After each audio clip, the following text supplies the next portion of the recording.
Assalamualaikum warahmatullahi wabarakatuh. Selamat siang teman-teman semua. Pertemuan kali ini akan disuguhkan dengan presentasi kami kelompok 2 dengan pembahasan mengenai perkembangan jiwa keagamaan pada masa dewasa dan lansia yang beranggotakan Hana Fadilah dengan NIM 191070-119 dan Alfida Ilhamah Fikri dengan NIM 191070-123. Anggota terakhir yakni Alfianti Galuh Kusuma Atmaja dengan NIM 191070-124. Bahasan pertama mengenai macam-macam kebutuhan akan dibahas oleh saya sendiri, Hana Fadilah. Macam-macam kebutuhan yang dikemukakan oleh J.P. Guilford ada 3 macam. Yang pertama adalah kebutuhan individual yang meliputi homeostatis, yaitu kebutuhan yang dituntut tubuh dalam proses penyesuaian diri dengan lingkungan. Dengan adanya hal ini, biasanya perimbangan tubuh akan tetap berada dalam keadaan yang stabil dan juga harmonis. Kebutuhan ini biasanya meliputi kebutuhan tubuh akan zat seperti protein, air, garam, mineral, vitamin, dan lain sebagainya. Yang kedua adalah regulasi temperatur, yakni penyesuaian tubuh dalam usaha mengatasi kebutuhan akan perubahan temperatur ataupun suhu badan. Yang ketiga adalah tidur, yaitu kebutuhan manusia yang memang sangat penting dan juga harus dipenuhi supaya kita terhindar dari gejala-gejala seperti halusinasi ataupun penyakit-penyakit lainnya yang timbul karena kurangnya tidur. Yang keempat adalah lapar. Lapar merupakan kebutuhan biologis yang memang harus dipenuhi dengan cara makan. Nah, biasanya dengan cara makan tersebut akan membangkitkan energi tubuh sebagai organisme dan juga agar kita memiliki energi untuk melakukan aktivitas. Lalu yang kelima adalah tentang seks, yaitu kebutuhan ini sebagai salah satu kebutuhan yang timbul dari golongan mempertahankan jenis. Ahli psikologi, yakni Sigmund Freud, menganggap kebutuhan ini sebagai kebutuhan yang vital bagi manusia. Mengapa demikian? Karena jika tidak terpenuhi kebutuhan ini, biasanya akan menyebabkan ataupun mendatangkan gangguan-gangguan kejiwaan dalam bentuk perilaku seksual yang menyimpang ataupun abnormalitas. Seperti gangguan yang pertama adalah sadisme. Sadisme sendiri memiliki arti kekejaman, kebuasan, keganasan, kekerasan.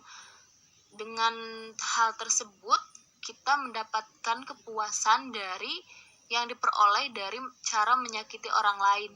Lalu yang kedua adalah masokisme, yakni perilaku menyimpang di mana kegairahan dan kenikmatan seksual hanya dapat dicapai melalui perlakuan kekerasan dan penghinaan dari orang yang lebih perkasa ataupun dari orang yang lebih kuat. Lalu yang ketiga adalah ekshibisionisme, yakni pemilihan ratu kecantikan, binaragawan, striptis, dan lain sebagainya. Yang keempat, tentang skoptopilia, yakni pemuasan nafsu seksual dengan cara mengintip lakon seks, yakni kita dengan cara mengintip orang lain, itu tuh termasuk dalam penyimpangan. Lalu yang kelima adalah voyeurisme. Voyeurisme sendiri adalah pemuasan nafsu seksual dengan cara mengintip atau melihat bentuk tubuh tanpa busana. Lalu yang keenam adalah troilisme atau triolisme, yakni pemuasan nafsu dengan cara saling mempertontonkan lakon seks. Yang ketujuh adalah transvestisme, pemuasan nafsu seksual dengan cara memakai baju lawan jenisnya. Jadi kita akan terpenuhi atau akan merasa puas dengan cara memakai baju si lawan jenisnya. Lalu yang kesembilan adalah seksualorisme, yakni pemuasan nafsu ini memadukan mulut dengan alat kelamin. Pada laki-laki disebut felato dan pada wanita disebut dengan kunilingus. Yang ke-10 adalah sodomi, non atau vaginal coitus. Istilah dalam Islam dikenal dengan liwat. Jadi jika di Islam hal tersebut disebut dengan istilah liwat. Lalu selanjutnya kelainan seksual ini pun biasanya dapat menyebabkan orang memuaskan nafsu seksual dengan menggunakan objek di antara jenis kelainan meliputi homoseksualitas, yakni pemuasan nafsu seksual antara sesama laki-laki dan sesama perempuan disebutnya lesbian. Yang kedua adalah pedofilia, yakni pemuasan nafsu seksual dengan anak-anak sebagai objek. Nah, menurut penyelidikan, kelainan ini sering dilakukan oleh orang yang berusia biasanya di atas 40 tahun dan juga biasanya patuh dengan ajaran agama. Tiga adalah bestiality, yakni persetubuhan dengan binatang. Jadi dia memiliki kelainan memuaskan nafsunya dengan binatang. Lalu yang selanjutnya adalah zoofilia, yakni pemuasan nafsu seksual dengan cara mengelus-ngelus binatang. Jika yang tadi bestiality itu bersetubuhnya dengan binatang, berbeda dengan zoofilia hanya dengan mengelus-ngelus binatang tersebut. Lalu yang kelima adalah nekrofilia, pemuasan nafsu seksual dengan cara mengadakan hubungan kelamin dengan mayat. Lalu yang keenam adalah pornografi, pemuasan nafsu seksual dengan cara melihat atau menonton video-video seksual. Lalu yang ketujuh adalah obscenity, pemuasan nafsu seksual dengan cara mengeluarkan kata-kata yang kotor. Yang kedelapan adalah yang kemarin booming, yakni fetishisme, yakni pemuasan nafsu seksual dengan cara menggunakan simbol seks dari lawan jenisnya, terutama pakaian. Yang kesembilan adalah fruitage, pemuasan nafsu seksual dengan cara meraba orang yang disenangi. Yang ke-11 adalah soliromanis, yakni pemuasan nafsu seksual dengan mengotori lambang seks orang yang disenanginya. Yang ke-11 adalah gerontoseksualit, yakni dengan cara wanita yang berusia lanjut dan juga sebaliknya. Incest, yakni pemuasan nafsu seksual dengan mengadakan hubungan kelamin dengan kerabat. Wife swapping, pemuasan nafsu seksual dengan cara menukarkan pasangan. Jadi pasangan kita bisa ditukarkan dengan pasangan sahabat ataupun teman ataupun anggota yang kerabat dekat mungkin.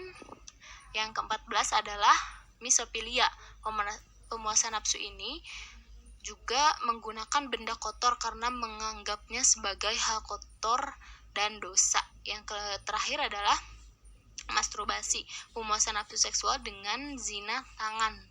Nah, selain yang kelima tadi, kebutuhan individualis, yang selanjutnya adalah melarikan diri. Maksud dari melarikan diri tersebut yakni kebutuhan manusia akan perlindungan, keselamatan jasmani dan rohani, usaha menghindari diri dari bahaya ataupun sesuatu yang memang dianggap oleh dirinya berbahaya dan merupakan reaksi yang wajar sebagai seorang proteksi. Lalu yang selanjutnya adalah pencegahan sendiri, yaitu kebutuhan manusia untuk mencegah terjadinya reaksi dari melarikan diri yang tadi saya jelaskan. Lalu yang ke-8 pencegahan yaitu ingin tahu atau curiosity, yaitu kebutuhan rohani manusia untuk ingin selalu mengetahui latar belakang kehidupannya. Lalu yang terakhir adalah humor, yaitu kebutuhan manusia untuk mengendorkan beban kehidupan yang dialaminya dalam bentuk verbal dan perbuatan. Menurut sebuah penelitian, penggunaan kemampuan maksimal manusia dalam kegiatannya hanya bisa mencapai 30% saja. Menurut J.P. Guilford, juga tertawa merupakan permainan dan cara untuk mengendorkan tekanan jiwa. Sedangkan menurut Sigmund Freud, membagi humor atas yang pertama adalah aggressive wit, yaitu humor yang menyinggung orang lain. Kedua adalah harmless wit, yaitu humor yang tidak menyinggung orang lain. Lalu yang kedua adalah kebutuhan sosial. Kebutuhan manusia biasanya tidak hanya dari individu sendiri, tetapi kebutuhan juga dapat disebabkan dari luar ataupun stimulus dari luar. Nah, J.P. Gulfrod menyebutkan kebutuhan sosial itu yang pertama adalah pujian dan hinaan. Setiap manusia biasanya membutuhkan pujian dan hinaan. Kedua unsur ini menurut Guilford merupakan faktor yang memang menentukan dalam pembentukan sistem moral manusia. Pujian biasanya akan merangsang manusia untuk mengejar prestasi dan kedudukan karena rasa ingin dipuji tersebut. Sedangkan hinaan biasanya akan menyadarkan manusia dari kesalahan dan juga kekeliruan terhadap etika sosial yang ada di lingkungan tersebut. Lalu kekuasaan dan mengalah. Alfred Adler mengatakan bahwa secara naluriah manusia memang ingin berkuasa. Lalu ada juga yang menyebutkan sebagai motif primer kehidupan manusia. Sedangkan Guilford berpendapat bahwa kebutuhan kekuasaan dan mengalah ini tercermin dari adanya perjuangan manusia yang tak henti-hentinya dalam kehidupan. Lalu Pergaulan sendiri yaitu kebutuhan yang mendorong manusia untuk hidup dan bergaul sebagai homo socius, makhluk bermasyarakat, dan zoon politikon, makhluk yang berorganisasi. Yang keempat adalah imitasi dan simpati. Manusia membutuhkan imitasi dan simpati dalam pergaulannya, biasanya tercermin dalam bentuk meniru dan mengadakan respon emosionalnya kepada hal tersebut. Lalu yang kelima adalah perhatian. Kebutuhan akan perhatian merupakan salah satu kebutuhan sosial yang terdapat pada setiap individu. Biasanya besar kecilnya perhatian masyarakat terhadap seseorang akan memengaruhi sikapnya. Lalu menurut Dr. Zakia Derajat dalam bukunya kebutuhan yakni dibagi dua menjadi kebutuhan primer dan sekunder. Kebutuhan primer sendiri yaitu kebutuhan jasmania, yang kebutuhan ini didapat manusia secara fitrah tanpa harus dipelajari, sepertinya makan, minum, seks, dan sebagainya. Lalu yang kedua adalah kebutuhan sekunder, yaitu kebutuhan rohaniah. Kebutuhan ini hanya terdapat pada manusia dan sudah dirasakan sejak manusia masih kecil, misalnya jiwa dan sosial. Lalu selanjutnya kebutuhan sekunder dibagi menjadi 6 macam. Yang pertama adalah kebutuhan akan kasih sayang. Kebutuhan akan rasa kasih sayang tersebut berperan penting dalam menentukan sikap dan tingkah laku kejiwaan seseorang. Lalu kebutuhan akan rasa aman. Jika tidak adanya rasa aman akan menyebabkan seseorang merasa terganggu sikap integritas dirinya dengan masyarakat juga dan lingkungannya. Kebutuhan akan harga diri. Nah, kebutuhan ini merupakan kebutuhan individual. Lalu yang keempat adalah kebutuhan akan rasa bebas. Penyaluran kebutuhan akan rasa bebas ini biasanya merupakan upaya agar kita mencapai perasaan yang lega. Lalu selanjutnya kebutuhan akan rasa sukses. Penyaluran kebutuhan ini akan menambah rasa percaya diri kepada seseorang. Yang terakhir adalah kebutuhan akan rasa ingin tahu. Nah, kebutuhan akan rasa ingin tahu untuk memenuhi kepuasan dalam pembinaan pribadi seseorang. Yang terakhir adalah kebutuhan manusia akan agama. Nah, manusia biasanya kan disebut makhluk yang beragama, homo religius. Nah, Ahmad Yani mengemukakan bahwa tatkala Allah membekali insan itu dengan nikmat berpikir dan daya penelitian, diberinya pula rasa bingung dan juga bimbang untuk memahami dan belajar mengenali alam sekitarnya sebagai imbangan atas rasa takut terhadap kegarangan dan kebengisan alam itu. Nah, hal ini yang mendorong insan tadi mencari sesuatu yang dapat melindungi dan membimbingnya di saat-saat yang genting. Insan primitif telah menemukan apa yang telah dicarinya pada gejala alam itu sendiri, secara berangsur dan silih berganti. Gejala-gejala alam itu diselaraskan dengan jalan kehidupannya. Dengan demikianlah timbul penyembahan terhadap api, matahari, bulan, benda, dan juga gejala-gejala lainnya. Sekian penjelasan dari saya. Terima kasih. Lanjut, bahasan selanjutnya akan dipaparkan oleh Afidah Ilham Fikri. Baik, yang selanjutnya adalah sikap keberagamaan pada orang dewasa. Orang dewasa adalah individu yang telah menyelesaikan pertumbuhannya dan telah siap menerima kedudukan dalam masyarakat bersamaan dengan orang dewasa lainnya. Usia dewasa adalah usia ketenangan jiwa, ketetapan hati, dan keimanan yang tegas. Masa dewasa menurut konsep Islam adalah fase di mana seseorang telah memiliki tingkat kesadaran dan kecerdasan emosional, moral, spiritual, dan agama secara mendalam. Elizabeth Harlock membagi masa dewasa menjadi 3 bagian. Yang pertama adalah dewasa awal, dimulai dari umur 21 hingga 40 tahun. Masa dewasa awal adalah masa pencaharian kemantapan dan masa reproduktif, yaitu suatu masa yang penuh dengan masalah dan ketegangan emosional, periode isolasi sosial, periode komitmen dan masa ketergantungan, perubahan nilai-nilai, kreativitas, dan penyesuaian diri pada pola hidup yang baru. Lalu yang kedua adalah dewasa madya dengan rentang umur 40 hingga 60 tahun. Masa dewasa madya merupakan masa transisi di mana pria dan wanita meninggalkan ciri-ciri jasmani pada masa dewasa sebelumnya dan memulai dengan ciri-ciri jasmani dan perilaku yang baru di masa ini. Pada masa ini perhatian terhadap agama lebih besar dibandingkan dengan masa sebelumnya.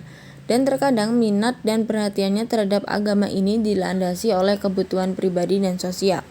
Lalu yang terakhir adalah masa usia lanjut, di mana dengan rentang umur 60 tahun sampai meninggal. Periode selama usia lanjut mengalami kemunduran fisik dan mental secara perlahan-lahan. Usia lanjut adalah periode penutup dalam rentang hidup seseorang, yaitu suatu periode di mana seseorang telah beranjak jauh daripada periode terdahulu. Sikap keberagamaan pada orang dewasa dapat digambarkan melalui kemantapan jiwanya. Mereka telah memiliki tanggung jawab terhadap sistem nilai yang dipilihnya, baik yang bersumber dari agama maupun norma-norma lain, dengan didasarkan atas pertimbangan pemikiran yang matang. Lalu yang berikutnya adalah ciri-ciri sikap keberagamaan pada orang dewasa. Yang pertama, menerima kebenaran agama berdasarkan pertimbangan pemikiran yang matang, bukan hanya sekedar untuk ikut-ikutan. Lalu yang kedua adalah bersikap positif terhadap ajaran dan norma-norma agama dan berusaha untuk mempelajari dan memperdalam pemahaman agama. Yang ketiga, cenderung bersifat realis sehingga norma-norma agama lebih banyak diaplikasikan dalam sikap dan tingkah laku. Lalu yang keempat adalah bersikap lebih terbuka dan wawasan yang lebih luas. Lanjut kepada yang kelima, bersikap lebih kritis terhadap materi ajaran agama sehingga kemantapan beragama selain didasarkan atas pertimbangan hati nurani. Yang keenam, tingkat ketaatan beragama didasarkan atas pertimbangan dan tanggung jawab diri hingga sikap keberagamaan merupakan realisasi dari sikap hidup. Lalu yang ketujuh, sikap keberagamaan cenderung mengarah kepada tipe-tipe kepribadian masing-masing sehingga terlihat adanya pengaruh kepribadian dalam menerima, memahami, serta melaksanakan ajaran agama yang diyakininya. Lalu yang ke-8 adalah terlihat adanya hubungan antara sikap keberagamaan dengan kehidupan sosial sehingga perhatian terhadap kepentingan organisasi sosial keagamaan sudah berkembang. Lalu yang selanjutnya adalah manusia usia lanjut dan agama. Usia lanjut adalah periode penutup dalam rentang hidup seseorang yang dimulai dari umur 65 tahun hingga mati. Masa ini adalah puncak dari jiwa keagamaan yang semakin matang dan penerimaan seutuhnya. Meningkatkan nilai ibadah daripada mengurusi duniawi yang bersifat sementara. Terjadi konflik pada manula, yaitu dengan pelepasan kedudukan dan otoritasnya, serta penilaian terhadap kemampuan, keberhasilan, kepuasan yang diperoleh sebelumnya. Hal ini berlaku bagi laki-laki maupun perempuan. Adapun ciri-ciri keberagamaan di usia lanjut, yang pertama adalah kehidupan keagamaan pada usia lanjut sudah mencapai tingkat kemantapan. Yang kedua, meningkatnya kecenderungan untuk menerima pendapat keagamaan. Lalu yang ketiga, mulai muncul pengakuan terhadap realitas tentang kehidupan akhirat secara lebih sungguh-sungguh. Yang keempat, sikap keagamaan cenderung mengarah kepada kebutuhan saling cinta antar sesama manusia serta sifat-sifat yang luhur. Lalu yang kelima, timbul rasa takut kepada kematian yang meningkat sejalan dengan pertambahan usia. Saya Alfianti Gelukusumat Naja akan menjelaskan tentang perlakuan terhadap usia lanjut menurut Islam. Individu dalam usia lanjut banyak dinilai tidak produktif lagi, dengan kondisi fisik yang sudah menurun dan berbagai penyakit yang siap menggerogoti. Kemudian akan timbul pemikiran tentang kecemasan akan kematian. Dalam usia lanjut, kelemahan biologis sangat mempengaruhi. Dalam konsep Islam, perlakuan terhadap manusia dianjurkan seteliti dan setelaten mungkin. Perlakuan terhadap orang tua yang lanjut usia menjadi tanggung jawab anak-anak mereka, bukan tanggung jawab dari sebuah badan atau panti jompo. Allah SWT pun menyebutkan jika perlakuan secara khusus orang tua yang sudah lanjut usia dengan memerintahkan anak-anaknya untuk memperlakukan orang tuanya dengan kasih sayang. Yang selanjutnya ada pedoman dalam memberi perlakuan yang baik kepada kedua orang tua, di mana Allah berfirman dalam Quran surat Al-Insyirah ayat 23, adanya larangan untuk tidak mengatakan kepada kedua orang tua. Abi Roza Al-Attaridi menyatakan bahwa yang dimaksud dengan atau adalah perkataan yang keji dan buruk. Para ulama juga berpendapat jika berkata pada ibu atau ayah adalah sesuatu yang paling buruk. Yang selanjutnya yaitu Quran surat Al-Isra ayat 24, yang artinya, dan rendahkanlah dirimu terhadap keduanya dengan penuh kasih sayang dan ucapkanlah, wahai Tuhanku, sayangilah keduanya sebagaimana keduanya telah mendidik aku waktu aku kecil. Ibnu Jarir dan Ibnu Al-Munzir menyatakan jika yang dimaksud dengan kata rendahkanlah dirimu terhadap keduanya dengan penuh kasih sayang adalah tunduk dengan kedua orang tua sebagaimana tunduk dengan tuanmu yang bengis dan keras. Yang selanjutnya yaitu firman Allah yang menyatakan, kasihilah mereka seperti mereka mengasihiku ketika aku kecil. Yang dimaksud di sini adalah agar si anak memberi perlakuan dan kasih sayang yang sama seperti kedua orang tua mereka menyayangi mereka ketika kecil. Melalui penghayatan yang demikian, manusia diingatkan kepada kasih sayang dan susah payah kedua orang tuanya ketika mereka merawatnya waktu kecil. Dengan demikian, diharapkan kasih sayang kepada kedua orang tua akan bertambah. Manusia dengan usia lanjut dipandang seperti seorang bayi yang memerlukan perhatian dan kasih sayang serta persyaratan khusus. Perlakuan yang seperti itu tidak dapat diwakilkan oleh siapapun, karena hanya anak yang diinginkan orang tua untuk melakukan hal tersebut. Perlakuan yang baik dengan penuh ketelatenan dan kasih sayang dinilai sebagai kebaktian, sedangkan perlakuan buruk dinilai sebagai kedurhakaan.